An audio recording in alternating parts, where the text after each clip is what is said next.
So have you ever wondered what would happen when an FPS franchise and an RTS decided to make love to each other?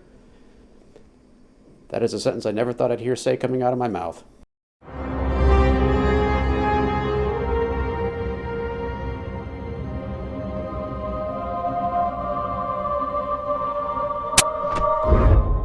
Halo Wars. So especially for some of you who have been long-time subscribers to my website, you may be asking yourself, wait a minute, didn't you already do a review of Halo Wars a few years ago? And the answer to that question is yes, as a matter of fact I did. But to my credit, back then when I did my review, I was kind of an idiot, and I only based it off of the skirmish mode that I played. Now to be fair, I had played the skirmish mode quite a bit in Halo Wars, so I thought I had the mechanics down pat. But as it turns out, there's actually a story to go along with the game. So since between then and now, I've actually done a legendary walkthrough of Halo Wars, which forced me to play the campaign, and Halo Wars 2 is about to be released, I thought, hey, let's go back and revisit this. So Halo Wars is an RTS game that takes place in the Halo universe, and it's set 25 years prior to the events of Halo Combat Evolved. There is no Master Chief in this game. You have your own set of Spartans and their own crew aboard this UNSC ship called the Spirit of Fire, and the name right there in and of itself is just badass. You can kind of see where this is going. You're at war with the Covenant, you go to different worlds in this game, you fight different enemies, and there is a lot of fan service to be had. The story is great, the acting is great, the characters are great. If you're a true Halo fan, you will appreciate this. I can easily see a big screen adaptation being made of this game. Of course, minus all the little gameplay RTS moments. But speaking strictly in terms of the story, this really did feel like a Halo game. But here's where those old gripes start to come back, because even though it is technically a Halo game, it doesn't feel like one in the sense of strictly the gameplay. Keep in mind, when most people think of Halo, they think of a first-person shooter, not a real-time strategy game. So not every Halo fan is going to feel comfortable moving from one genre to the next. So right there we have our first problem. Is this going to be more of a Halo game, or is this going to be more of an RTS game? So since we've already talked about the Halo part, let's move on to the RTS portion, which is the overall gameplay of this game. Right off the bat, one of my biggest qualms about Halo Wars is that it's a console-only game, no PC at all. And I know what you're going to say. You're going to say, hey, Tyrant, it was made for the console, it was made from the ground up specifically for the Xbox 360. And you're definitely not wrong. I will say for a console RTS, this was very well done. I'll go out on a limb here and even say it was the best RTS console game I've ever played.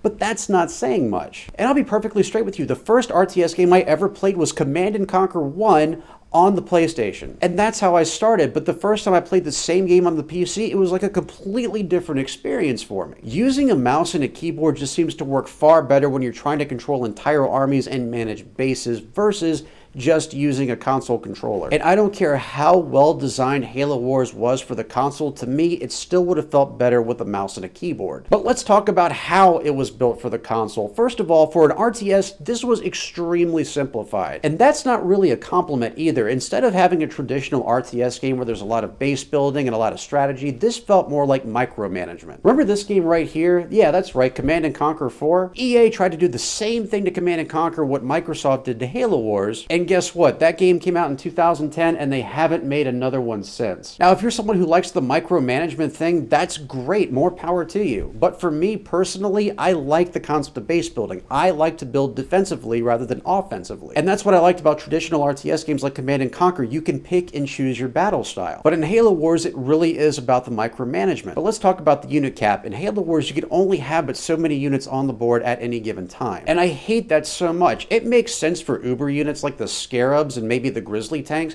but for infantry, come on. It just got overly frustrating trying to figure out how many units you had versus how many you could still make, and it weighed differently, like vehicles would cost more than just a regular trooper, and after a while that type of micromanaging got frustrating. I'd like to build as many units as I'd like, or at least when it comes to the base units. And speaking of bases, you really can't build them in this game. You basically have one structure that you build out on. Each one of the expansions does something different, like you have a supply pad instead of actually having to go out and buy resources, which I actually found to be a drawback to the game. You do less to get more, and it makes it almost too easy. But even then, even though you only have one structure that you essentially expand upon, you can only build it in certain places. Basically, the way these maps work is that they have platforms that are pre-set up that those are the only spots where you can actually place one of these base pads. And to me, that's completely stupid. You're going to know where the enemy base is every single time you play. The one major benefit to that is you can actually focus on destroying an enemy base and then build on top of it to prevent them from rebuilding. So in a scenario where a player has has multiple bases, I can see that being a major plus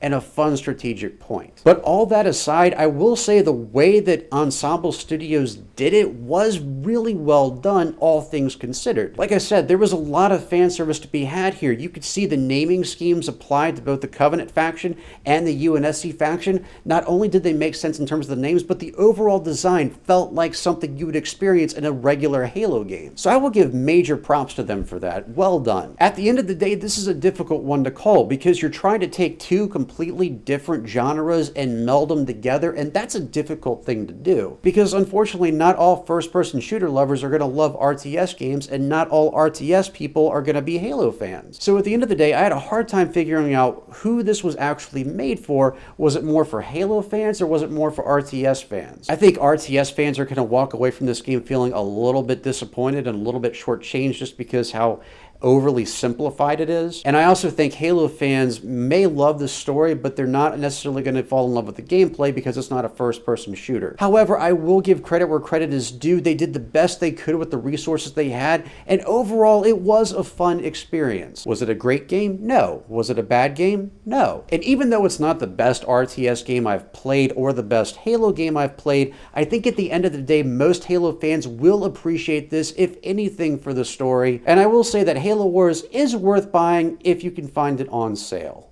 So Halo Wars, what did you think about it? Or better yet, what was your first RTS game? You can let me know in the comments below or hit me up on Facebook and Twitter. Links to my social media accounts can be found in the description. And if you like this video, please hit that subscribe button for more video game related content every Monday, Wednesday, and Friday right here on MythicTyrant.com. Thanks so much for watching, guys and gals. I'll see you right here next time. And as always, I'm the Tyrant, signing off.